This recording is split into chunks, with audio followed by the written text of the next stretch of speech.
Sir என்ன sir Annamalai திடீர்னு ஒரே பல்ட்டி அடிச்சிட்டாரு. இபிஎஸ் முதலமைச்சர் ஆக்கிறது தான் எங்களோட கடமைன்னு சொல்றாரு சார். அண்ணாமலை சொன்னா அது உறுதியா நடக்காது அப்படிங்கிறது அண்ணாமலைக்கு தெரியும். அதனாலதான் அவரு போகட்டும்னு சொல்லி அடிச்சு விடுறாரு. அண்ணாமலை அவர்கள் ஒரு பக்கம் புகழ்ந்து பேசினாலும் ஒரு உள்ளடி வேலை செய்வாரு. அதனாலதான் இதை வந்து கண்டுக்காம இருக்கிறாங்க. அப்படி ஏதாவது வாய்ப்பு இருக்கா? இபிஎஸ் எதுக்கு தான் ரியாக்ஷன் பண்றாரு?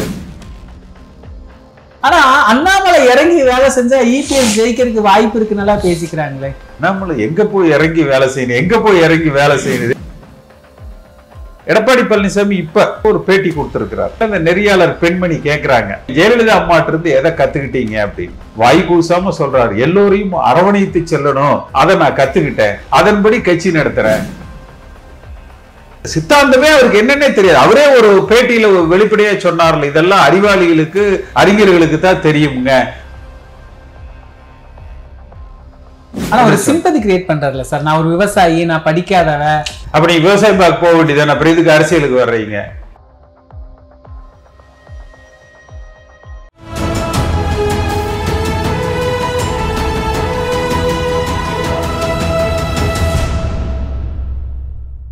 தமிழ் நிறம் நேயர்களுக்கு வணக்கம்.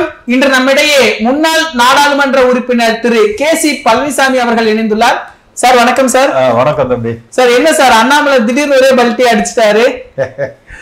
இபிஎஸ் முதலமைச்சர் ஆக்கிறது தான் எங்களோட கடமைன்னு சொல்றாரு சார். அண்ணாமலை சொல்லி இது வரைக்கும் ஏதாவது நடந்திருக்குதுன்னு நீங்க நினைக்கிறீங்களா? ஓபிஎஸ் தலைமையில் அதிமுக வரும்னு சொன்னாரு சென்ற நாடாளுமன்ற தேர்தல் போது. அது நடந்ததா? தினகரன் தலைமையில் அதிமுக வரும்னு சொன்னாரு. அது நடந்ததா? வென்று டெல்லியில அண்ணாமலை அமைச்சராவார்னு சொன்னாரு. ஏன்னா 100 நாட்களுக்குள்ளேயோ 200 நாட்களுக்குள்ளேயோ கோவையில இருக்கிற இவ்வளவு பிரச்சனைகளை எல்லாம் நான் தீர்த்திருவேன், மத்திய அரசாங்கத்துக்கு ஒரு இணைப்பு பாலமாக செயல்படுவேன்னு சொன்னாரு. நடந்துதா? அதனால அண்ணாமலை சொன்னா அது உறுதியா நடக்காது அப்படிங்கிறது அண்ணாமலைக்கு தெரியும். அதனாலதான் அவரு போகட்டும்னு சொல்லி அடிச்சு விடுறாரு. இதனாலதான் இபிஎஸ் தரப்புல இருக்கிறவங்களே இதுக்கு மௌனமா இருக்கிறாங்களா சார்? அண்ணாமலை இவ்வளவு பாசிட்டிவா இபிஎஸ்க்கு பேசி இருக்கிறாரு, ஆனாலும் ஒரு ரியாக்ஷனும் இல்லையா இபிஎஸ் தரப்புல இருந்து? இபிஎஸ் எதுக்கு தான் ரியாக்ஷன் பண்றாரு? இப்ப முருகன் பேசினாரு, ஆர்எஸ்எஸ் வழியில பின்பற்றணும் அதிமுக என்று சொன்னாரு. இபிஎஸ் அதுக்கு ஏதாவது ரியாக்ஷன் இருந்ததா என்ன? பதில் சொன்னாங்களா என்ன?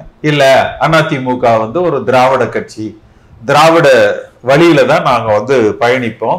திரு எல் முருகன் நாங்க கூட்டணியில் இருக்கலாம் பாஜகவோட, அந்த கூட்டணி என்பது தேர்தல் வாக்கு பிரிவதை தடுப்பதற்காக ஏற்படுத்தப்பட்ட கூட்டணி தானே ஒழிய கொள்கை ரீதியான கூட்டணி இல்ல. திரு முருகன் இது போன்ற கருத்துக்களை தெரிவிப்பது தவறு. எதிர்காலத்துல அப்படி அவர் தெரிவிச்சா அது கூட்டணிக்கு பாதகமான விளைவுகளை ஏற்படுத்தும், இதை அவர் செய்யக்கூடாது என்று இபிஎஸ் சொன்னாரா என்ன? எதுவும் சொல்லல. அப்ப எதா இருந்தாலுமே எடப்பாடிக்கு அவருக்கு இத பத்தி எல்லாம், அதாவது அந்த சித்தாந்த அரசியல் ஒரு தெளிவா மக்களிடத்துல தொண்டர்களிடத்துல நிலைப்பாடுகளை விளக்குவது அதெல்லாம் அவருக்கு தெரியாது அல்லது முடியறது இல்ல. ஆனா இவரு சொல்றாருல சார், செல்லூர் ராஜு சொல்றாரு நாங்க யாருக்கு அடிமை இல்ல அப்படின்னு ஒரு ஸ்டேட்மெண்ட் கொடுக்கிறாரு. செல்லூர் ராஜு எடப்பாடி கார்ல ஏத்தலன்னு சொல்லிட்டாருங்கிற வருத்தத்தில் இருக்கிறாரு. அதனால கொஞ்சம் எடப்பாடிக்கு கரைச்சல் கொடுக்கணும்னு அவர் ஏதாவது சொல்றாரு, அவ்வளவுதான். இப்போ அண்ணாமலை அவர்களுடைய எடப்பாடியினுடைய கருத்துன்னா முதல்ல ஜெயக்குமார் பேசுவாரு, அப்புறம் உதயகுமார் பேசுவாரு. இவங்க 2 பேருமே பேசலையே. இல்ல வைகை செல்வன் பேசுவாரு சில நேரங்கள்ல. இந்த மாதிரியா பேசுறவங்க மட்டும்தான் அதிகாரப்பூர்வமான கருத்துக்கள். செல்லூர் ராஜு பேசுறதெல்லாம் நம்ம ரசிக்கலாம், ஆனா அது அபிஷியலா அதிமுகவுடைய கருத்து என்று நம்ம எடுத்துக்க முடியாது. கார்ல ஏத்தாதனால இந்த முடிவுன்னு எடுத்துக்கலாமா சார்? இல்ல எடுத்துக்கலாம். அப்படிதான். சமீபத்துல அவர் திமுகவோட ரொம்ப நெருக்கமா இருக்கிறாரு, பல கோடிகள் அவருக்கு பாதுகாத்து கொடுத்திருக்கிறாங்க, அப்படியெல்லாம் செய்திகள் அவரை பத்தி பத்திரிகைகள்ல ஊடகங்கள்ல வந்தது. அதனால அவர் ஏதோ பேசியிருப்பார், அதை நம்ம பெருசா எடுத்துக்கணுங்கிறது இல்ல. இன்னொரு பக்கம் இப்படி சொல்றாங்களா சார், அண்ணாமலை அவர்கள் ஒரு பக்கம் புகழ்ந்து பேசினாலும் ஒரு உள்ளடி வேலை செய்வாரு, அதனாலதான் இதை கண்டுக்காம இருக்கிறாங்க. அப்படி ஏதாவது வாய்ப்பு இருக்கா? அதாவது அண்ணாமலை பாஜக கட்சிக்கு எதிராக போக மாட்டார். அதுல அவருக்கு சில வருத்தங்கள் இருக்கலாம், குறைபாடுகள் இருக்கலாம். ஏன்னா அகில இந்திய அளவுல பாஜக எப்படி பார்க்கும்னா, இந்த நாடாளுமன்ற தேர்தலில் அதிமுக கூட்டணி இருந்திருந்தால் ஒரு 15-20 தொகுதிகள்ல வென்றிருந்திருக்கலாம் பாஜகவுக்கு. அப்ப மத்தியில இன்றைக்கு ஒரு மைனாரிட்டி அரசாங்கமாக பாஜக அமைய பெற்றதுக்கு அண்ணாமலை செய்த தவறு காரணம். அவர்களுக்கு அண்ணாமலை தமிழகத்தில் பாஜக ஆட்சி அமைக்க வேண்டும் என்பதை விட 2029 மீண்டும் மோடியினுடைய ஆட்சி மத்தியில, அதாவது பாஜகவினுடைய ஆட்சி மத்தியில அமையணும் என்பதுதான் முக்கியம். அதனால அண்ணாமலை அவர்கள் புறக்கணித்து விட்டார்கள் என்றுதான் நம்ம பார்க்கிறோம். அண்ணாமலையினுடைய கருத்துக்கள் பாஜக தலைமையில பெரிய அளவுக்கு எடுத்துக்கிறது இல்ல. ஆனா அண்ணாமலை இறங்கி வேலை செஞ்சா இபிஎஸ் ஜெயிக்கிறதுக்கு வாய்ப்பு இருக்கு, நல்லா பேசிக்கிறாங்களே. அண்ணாமலை எங்க போய் இறங்கி வேலை செய்யணும், எங்க போய் இறங்கி வேலை செய்யணும், களத்துல இறங்க சொல்லுங்க. அவரு திமுகவுக்கு எகென்ஸ்டா டிஎம்கே ஃபைல்ஸ் 1, 2, 3 அடுத்து அதிமுகவை பத்தி வச்சிருக்கிறேன் அப்படின்னு சொன்னாரு. அதாவது மீடியாக்கள்ல பொய்ய அப்படியே உண்மையாட்ட பேசுறதுலயும், ஒரு சவுண்ட் கொடுத்து பேசுறதுலயும், பத்திரிகையாளர்கள்ட்ட சண்டை போட்டுக்கிறதுலயும் சீமானுக்கும் அண்ணாமலைக்கும் நிகராக இருப்பாங்க. மற்றபடி அவர் ஒரு மெட்டீரியலிஸ்டிக் வெயிட் இல்ல. இன்னொரு பக்கம் ஓபிஎஸ் அவர்கள் மறுபடியும் சொல்லியிருக்கிறாரு, எந்த நிபந்தனையும் இல்லாம நீ சேர்த்துக்கோங்க அப்படின்னு. அப்படி அவர் சேர்ற வாய்ப்பு இருக்கா சார்? எடப்பாடி பழனிசாமிக்கு அவர் எப்படி பார்ப்பாருன்னா, முதலமைச்சர் யார் என்பதை மக்கள் முடிவு செய்வார்கள் அப்படித்தானே ஓபிஎஸ் சொன்னாரு. அப்படி சொல்லக்கூடாது. எடப்பாடி பழனிசாமி பொறுத்த வரைக்கும் முதலமைச்சர் யார் அப்படின்னா எடப்பாடி பழனிசாமி தான். அண்ணாமலை அடிச்சா இருப்பாருங்க ஒரு பல்ட்டி, நடக்குதோ நடக்கலையோ போற வழியில அடிச்சு விடுவோம்னு, அந்த மாதிரி ஓபிஎஸ் அடிச்சு விடணும் என்பது எடப்பாடி பழனிசாமி அவர்களது எதிர்பார்ப்பாக இருக்கும். ஓபிஎஸ் எடப்பாடி பழனிசாமியே முதலமைச்சர்னு சொன்னா சேர்த்திக்கலாம், அப்படி இல்ல, எதிர்பார்ப்பாருன்னு சொல்றோம். எதிர்பார்ப்ப ஓபிஎஸ் இந்த வார்த்தைகள் இருந்து எல்லாம் ஒன்னா இணைச்சு பாஜக பார்த்து அந்த முதலமைச்சர் பதவியை ஓபிஎஸ் ஏத்துக்க சொன்னா நான் ஏத்துக்கிட்டு அந்த சுமையை தாங்கிக்கிறேன் என்று அவரு மறைமுகமாக பாஜகவுக்கு செய்தி சொல்றார். அதுவும் தான் சொல்றாரு சார். எல்லா அதிமுக ஒன்றுபடணும், அதாவது உங்களை போன்று இருக்கிறவங்க எல்லாம் பிரிஞ்சு இருக்கிறாங்க, அவங்க எல்லாம் ஒன்றுபடணும். அப்படி ஒன்றுபட்டாதான் எந்த கூட்டணி அமைச்சாலும் இந்த கூட்டணி வெற்றி பெறியும், மற்றபடி வெற்றி அடைறதுக்கு வாய்ப்பு இல்லை அப்படின்னு ஒரு ஸ்டேட்மெண்ட் கொடுக்கிறாரு. உலகத்தில் இருக்கிற தமிழ் பேசுகிற தமிழக அரசியலை அறிந்த அனைவருக்கும் தெரிந்த ஒரு விஷயம் அது. ஒன்றுபட்ட அதிமுக மட்டுமே காலத்தின் கட்டாயம், காலத்தின் தேவை. ஒன்றுபட்ட அதிமுகவால் மட்டுமே இன்றைய திமுக அரசாங்கத்தை வீழ்த்த முடியும். உலகத்துல ஒரே ஒரு மனிதனை தவிர அவ்வளவு பேரும் புரிஞ்சுக்கிறாங்க. அவ்வளவு பேரும் எடப்பாடி பழனிசாமி என்கிற ஒரு தனி மனிதனுக்கு மட்டும் இது புரிய மாட்டேங்குதா, இல்ல புரிந்தும் புரியாதது போல இருக்காரா, இல்ல நம்ம திமுகவே ஆளட்டும் என்று நினைக்கிறாரா என்று தெரியல. உலகத்துல தமிழ் பேசுகிற அவ்வளவு பேரும் சொல்லக்கூடிய அந்த ஒரே விஷயம், அதிமுக ஒன்றுபட்டால் வென்று விடலாம். அதை விட கொடுமை என்னன்னா, எடப்பாடி பழனிசாமி இப்ப ஒரு யூடியூப் சேனலுக்கு ஒரு பேட்டி கொடுத்திருக்கிறார். அந்த பேட்டியில அந்த நெறியாளர் பெண்மணி கேட்கிறாங்க, நீங்க ஜெயலலிதா அம்மாட்ட இருந்து எதை கத்துக்கிட்டீங்க அப்படின்னு. வாய் கூசாம சொல்றாரு, எல்லோரையும் அரவணைத்து செல்லணும் அப்படிங்கிற அம்மா அந்த சொல்லி கொடுத்தாங்க, அதை நான் கத்துக்கிட்டேன், அதன்படி கட்சி நடத்துறேன். இதை எடப்பாடி பழனிசாமி இன்னைக்கு சொல்லியிருக்காரு. இன்னைக்கு அந்த இதுல பார்த்தேன், யூடியூப்ல பார்த்தேன். அப்போ என்ன பின்னணி இருக்கு சார்? ஒன்றுபடுறதுல வாய்ப்பு இல்லைங்கிற மாதிரிதான் கள நிலவரம் எல்லாம் தெரியுது. இப்படி ஒண்ணு சேர்த்தனாதான் வெற்றிங்கிறது எல்லாத்துக்கும் தெரிஞ்ச ஒரு விஷயம் தான். அவர் ஆனா ஒண்ணு சேர்த்த மாட்டாரு அப்படிங்கிற ஒரு நிலையில தான் இருக்கிறாரு. அது என்ன பின்னணி இருக்கும் இதுக்கு? இல்ல, இதுவரை விஜய், எடப்பாடி பழனிசாமி, பாஜக இப்படி ஒரு கூட்டணி அமைந்து விடும், நாம் வென்று விடலாம் என்று நினைத்தார். நிச்சயமா விஜயனுடைய தாக்கம் திமுகவுக்கு எதிரான வாக்குகளை பிரிக்கும். அதுல மாற்று கருத்துக்கே இடம் இல்லை. அவர் எவ்வளவு சதவீத வாக்குகள் வாங்குறாரோ அது திமுகவுடைய எதிர்ப்பு வாக்குகளாகத்தான் இருக்கும். அப்ப பாதிக்கப்பட போவது அதிமுக தான்.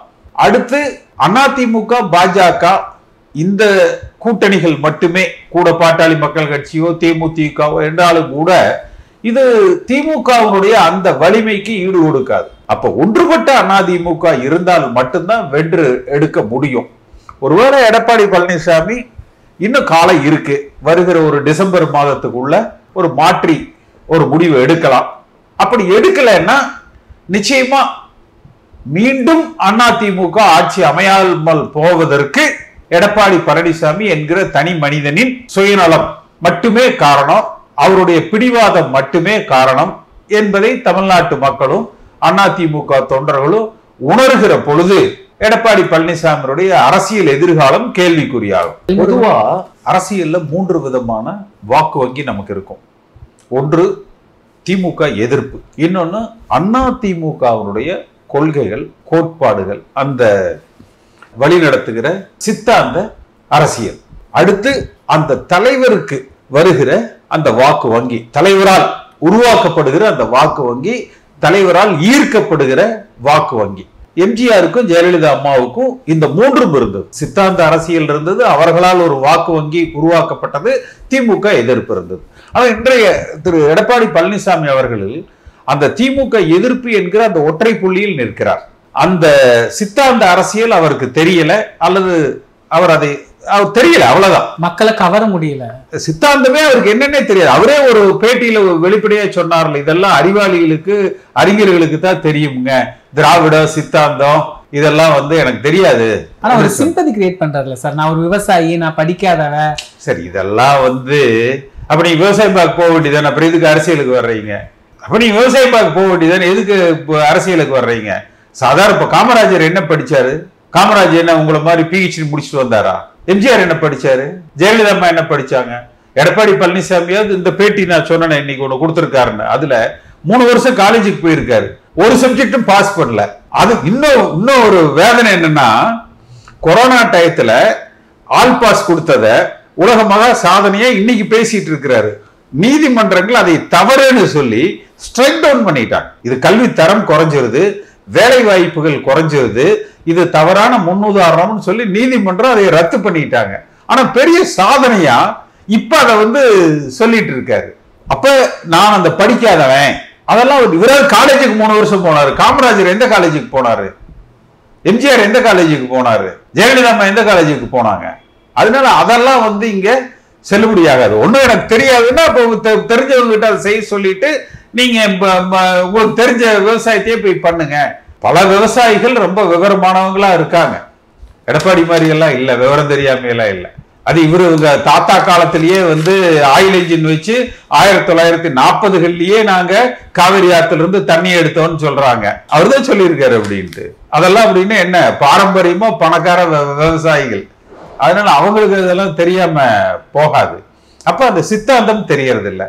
அவருக்குன்னு ஒரு பெரிய அளவுக்கு ஃபாலோயிங் இல்ல. சரி, இந்த 3 தான் இல்லைன்னா பரவாயில்ல, இருக்கிறவங்கள பாதி பேரை கட்சி விட்டு துரத்திடுறாரு. நீங்க மேல மட்டும் பார்க்காதீங்க, கீழே கிளை வரைக்கும் சொல்றான். பாதி பேரை கட்சி விட்டு காலி பண்ணிடுறாரு, லட்சக்கணக்கான பேரை. அப்ப இது எப்படி? அப்ப அதைத்தான் நான் சொல்றோம், எல்லாம் ஒன்னா சேருங்க. சித்தாந்த அரசியல், திமுகவுக்கு எதிர்ப்பு, திராவிட சித்தாந்தம், பாஜகவுடைய இந்துத்துவ கொள்கைகளுக்கு எதிர்ப்பு. இப்ப பாஜக எடுத்துக்கங்க, அவங்க கிட்ட ஒரு சித்தாந்தம் இருக்கு, நமக்கு அது பிடிக்காம இருக்கலாம், நாம ஏற்றுக்கொள்ளாமல் இருக்கலாம்.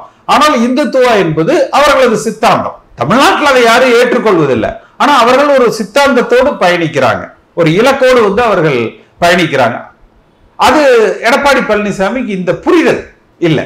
அதனாலதான் இப்ப RSS கட்டுப்பாட்டுல அதிமுக இருக்கு அப்படிங்கறத எதிர்த்து பேசாம இருக்கிறாரா சார்? இல்ல, அவர் எந்த சித்தாந்தத்துக்குமே பதிலே கொடுக்கறதே இல்லையே. அப்புறம் அவரு சில நேரத்துல அவர் பேசலேங்கிறார், பேசுனா தப்பு தப்பா பேசுறாரு. இப்ப எல்லோரும் பார்க்கக்கூடியவங்க இவர் மாதிரி இவர் வேணா மறந்துடலாம். இப்ப தந்தி டிவியில நெறியாளர் ஹரிகிட்ட 2020 நினைக்கிறேன் 19 20 பொங்கல் அப்போ ஒரு எடப்பாடி பழனிசாமி தன்னோட தோட்டத்துல வச்சு ஒரு பேட்டி கொடுக்கிறார். அந்த நெறியாளர் ஹரி கேட்கிறாரு, நீங்க எம்ஜிஆர் எப்பவாவது சந்திச்சிருக்கிறீங்களா? இல்ல வாழ்க்கையில சந்திச்சதே இல்லைங்க.